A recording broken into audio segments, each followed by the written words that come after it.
Hey y'all, I'm speaking directly to my people in their 40s and 50s. We have to do better when it comes to our health. We have to prioritize our health. I'm seeing too many RIP posts on my Facebook timeline on a weekly basis.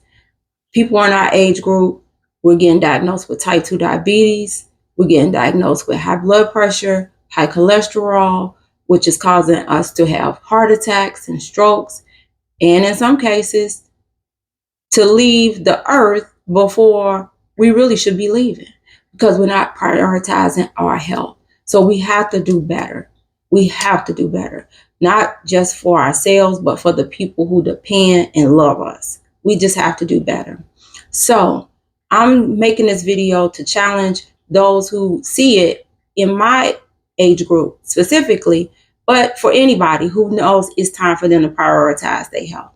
So 6 things that we can do to improve our health, have a good understanding where we are health-wise, and how we can make those improvements. So the first thing is having an annual wellness exam, right? Your annual physical, whatever you may call it in your area.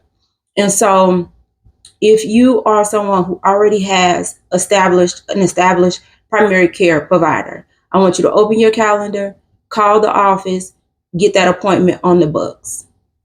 If you're somebody who has insurance but has not had the time to establish a primary care provider, I want you to flip your insurance card over, call your insurance company, and ask them, direct me to where I can find a list of primary care providers near me. Now, if you don't have insurance, don't worry. I want you to Google FQHC, which stands for Federally Qualified Health Centers. So you're going to Google FQHC near me. So these are your healthcare clinics and centers that offer free or super low cost healthcare. So if you don't have insurance, you're in between jobs, whatever the case may be, you still can have an annual exam done by Googling FQHC near me, see which one is near you, call them, let them know you don't have insurance, and whatever your financial situation is, they will get you on the books. All right. So that's the first thing. We have to make that appointment for the annual wellness exam. Once you're there, you should get a physical exam, right? Head to toe. You're going to also get vitals, right? The ones we want to pay most attention to are your blood pressure and your BMI. BMI stands for body mass index, and that's where they take your height and your weight and it generates a number. If it's over 30, you fall into the obesity category. If it's between 25, it kind of depends on which chart you look at, but 25 to 29.9, you're in the overweight category. And then 20 to 25, some may even go as low as 19, you're considered normal BMI. So just in my opinion and professional opinion as well, if your BMI is 27 and all your other indicators like your blood work, your blood pressure, manage chronic conditions, or you don't have any chronic conditions, then you're okay. So I don't want you to get too overly concerned with the BMI unless it's over 30, because now we're in the obesity category, and obesity is a risk factor for all those things that I just mentioned: type 2 diabetes, high blood pressure, high cholesterol, right? Heart attacks and stroke. Obesity does not help those situations. Okay. So once you're there, you've gotten your exam. I want you to make sure that they do basic blood work for you. That is a CBC, and that's going to look at your red and white blood cells, see how that's going. A CMP, which stands for Comprehensive Metabolic Panel. That's when they're going to look at your electrolytes, like potassium and sodium.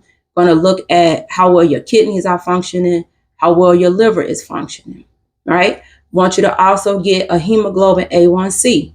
That's the test they typically use to diagnose you with prediabetes, diabetes. So you want to see, where is your A1C? What are your blood sugars looking like? All right. You want to get a lipid panel. Preferably, you want to be fasting when you get that. But if you're not, make sure you tell the person who draws your blood that when was the last time you ate or drank something. And this is going to let us know what your cholesterol and triglycerides are looking like. Okay. So you got your CBC, your CMP, your A1C, your lipid panel, and also ask for a TSH. That's your thyroid indicator, blood work. Want to make sure you're not at risk for hypothyroidism or hyperthyroidism. So you can also ask for that. Depending on the office, they may do it automatically, they may not, but it's always good to ask. All right. So that's step number one. We getting our baseline. We understanding, okay, where am I at health wise, right? Physically, from my blood work, from my vitals. All right. Second thing is nutrition. I love a lemon pepper fried hard wing, just like the next person, but we can't eat that every day. We just can't. All right. One, it's hard on our digestive system and it adds on in calories, right? Which, if we're not burning those calories, turns into fat, which turns into what? Being obese, which turns into increased risk for the things I mentioned at the top of the video. So, what I want to challenge you to do is start to make a better choice, right? Start to make a better choice. Everybody's busy. People have kids, work, this, and that. Could you begin to meal plan or meal prep, 2-3 days out the week, so that you know that, like, okay, I can't go hardcore and just do it for 7 days, but at least 3 days, Monday, Tuesday, Wednesday, we're going to eat pretty balanced, right? And just start there, your favorite fast food restaurant, instead of getting the fried chicken sandwich, see if they offer grill. Instead of getting the sandwich all together, maybe they got the salad, just ask yourself, what's the best option at this time, right? We have to also stop eating so much processed food, right? You ain't got to make everything from scratch, but try to pay attention to those quick fixes. Is it minimally processed or is it overly processed? If it's overly processed, we got to start eating that, consuming that a lot less. Minimally processed is okay, right? It's the next best option to cooking from scratch. All right. So we got to make better food choices. Third thing we need to do is we got to start moving. A lot of us work from home, or we have kind of like a desk job. We don't do a lot of moving. It's not a physically laborious type job. We got to start moving. We have to start moving. So many of us think that we, doing our thing when it comes to getting steps and things of that nature. And once you start paying attention, wearing like a Fitbit or some type of smart watch, you realize I don't move as much as I thought I did. So what I want to challenge those who are at ground zero when it comes to activity and exercise, invest in some type of Fitbit, some type of smartwatch. If you don't already have one, I like Fitbit. It works for me. I tried getting like a fancy smartwatch and I went right back to my good old Fitbit. But I want to challenge you to get 5,000 steps 5 days a week. It don't matter which 5, it's up to you. If you know that you ripping and running with the kids, or you rip and run on the weekends with errands, make sure that those 2 days are part of your 5, right? And then the other 3 days that maybe when you at work, you have to say, okay, I got to get up from this desk. I got to go walk the hall a couple of times. And one is just good to do, right? We shouldn't just be sitting at these desks, attached to the computers, right? So if you don't have any exercise actively going on, start with the 5,000 steps 5 days a week. If you're already getting at least 5,000 steps most days of the week and you ready to do a little bit more, but you can't make the commitment or don't want to go to like a gym or group classes. There are some really good YouTube channels, great for beginners, great to just kind of get the momentum going. So one is called Walk at Home. Walk at Home. Super user friendly. It used to be called Walk Away to Pounds, but she's kind of rebranding it. And she also has other instructors, and it's really nice. So go to YouTube and search Walk at Home. Tons of beginner, easy, workouts that you can do at home to get you going to more, intense exercise if that's what you want to do. Another good channel that I like is called Grow with Joe. Her channel is really good too. She has stuff for all levels, all levels. And then like if you like, okay, I kind of do a little something. I walk 30 minutes every day and you ready to start toning, start working on getting that fat percentage down, building more muscle. I like Juice and Toy. That's a great channel if you're ready to kick it up a notch. All right. Want to experiment with some things. They have really good kettlebell workouts that I like to do. And they short. They have some longer ones, but they have like the 20 minutes. And I mean, in that 20 minutes, you have worked out. So we got to stop using the excuse of I don't have time. It's so many 15, 20, 25-minute. I didn't even see some 10-minute quick workouts on YouTube. We got to start prioritizing. We got to. All right. Number 4. We have to try to minimize stress. Sometimes you can't avoid it, right? Stuff going on at work, family, or what have you. But we gotta try to take a concerted effort to minimize stress. So whether that's meditating 10 minutes before our feet hit the ground when we get out the bed, or taking 10 minutes before we go to bed to put the phone down, maybe read 5 pages of a book. It don't have to be, like self-help related, but sometimes just being able to just woosah and calm down and get engaged in something outside of all the things going on in our head and in our lives. So we have to minimize stress. When you can help minimize that stress and balance stress, it does help if you're on a weight loss journey. It does help you feel better. It does help those numbers. It does help your blood pressure come down. So all those things, right? And exercise. Exercising helps with relieving stress, right? So you see where I'm going with this? We started with the foundation of let's see where we at with the physical exam.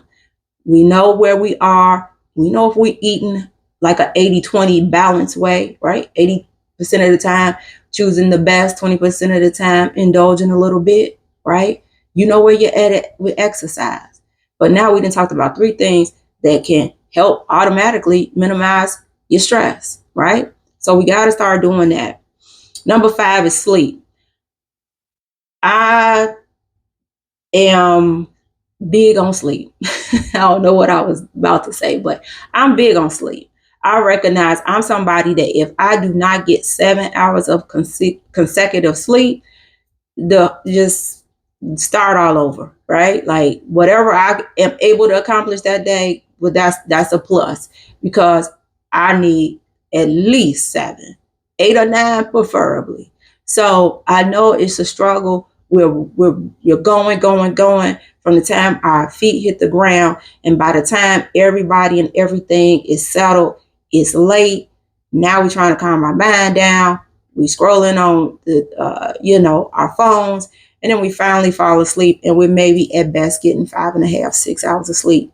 That is not going to cut it in the long run. So you have to either create a sleep routine where you turn the ringer off, or you say, okay, after this time, no scrolling on the phone, and so that your body can calm down, so that you can relax, so that you can go to not only fall asleep fairly quickly, but stay asleep. and wake up refreshed, right? So we're going to shoot for 7 hours of consecutive sleep.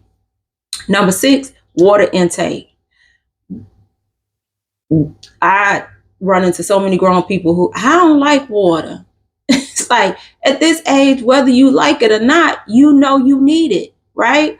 Water is like, it's sometimes like the fixer for everything. You constipated, make sure you're getting your water in, right? Your skin is dry, ain't looking the best, make sure you're getting your water in. You'll see a little bit of that moisture come back, right? Want to flush out because you done ate too much salt, drink some water, right? So it can come on out in the urine. And invest in something like this. This is a hydro flask. It don't have to be the Stanleys. It don't have to be the hydro flask. I got this on Prime when it was on sale. But this cup has been like a game changer for me. It's 32 ounces. I know when I fill it up in the morning by a certain time, which is usually by 3 or 4 o'clock, I should be almost done with this so that I can get my next 32 in so that I can cut off water by a certain time so I'm not up and down, breaking up my sleep, right? Going to the bathroom. But you got to drink water, guys. People are out here not even getting 16 ounces in if you still use water bottles. Here in my household, we switched to the Brita filter pitcher, and it was a game changer. And that's why I end up buying these, because we would just do water bottles, but we switched to the pitcher, and now I start drinking this after I have my morning coffee, and I'm good. Like, it's cold, it's refreshing, and I'm not struggling to get that 64 ounces in, right? So we got to prioritize water. If you just like, I just need a little something, there are some pretty decent water enhancers. Just make sure you look at the ingredients. You want to stay away from the ones with artificial sugars because those have their own set of issues and things of that nature. You can always just do fruit as well, your lemons, your limes, ginger, to just give it a little bit extra flavor if you just absolutely cannot get the water down. All right. So these are the things that I know. And you might say, well, how do you know this, T? Well, 1, I am a board certified family nurse practitioner. And 2, I am a certified nutrition coach. So these are the things that I know when put in place, when done on a regular basis, can improve a person's health. And I'm so passionate about it because, like I said, I'm seeing too many RIP posts for people who are my age or younger, but still in my generation range of being a Gen Xer, and they're having heart attacks, or they have been diagnosed with type 2 diabetes. And since they're not compliant with the plan of care that their provider put in place, they go on dialysis, don't make changes, don't get a kidney. And next thing you know, they gone.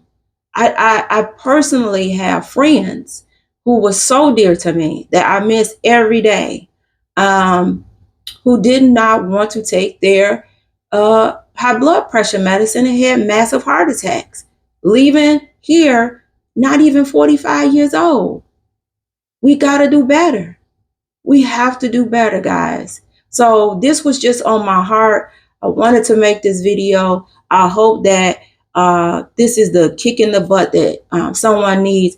Please comment below, out of these 6, finding out your basics with the annual exam, improving your nutrition, getting your body moving with activity, minimizing stress, getting more sleep, and making sure you have your water intake. What's one takeaway that you can implement, let's just say this week? We ain't gonna put the pressure on you and say tomorrow. But what's one thing that you could do out of this 6 to get you going this week towards better health, to prioritizing your health, so that we can make it to the next, set of decades, right? So comment below with what step you're going to take. And don't forget to like. Thank you so much for your continued support by subscribing to the channel. And I hope you find great value in this video. And with that, I'm out. Peace.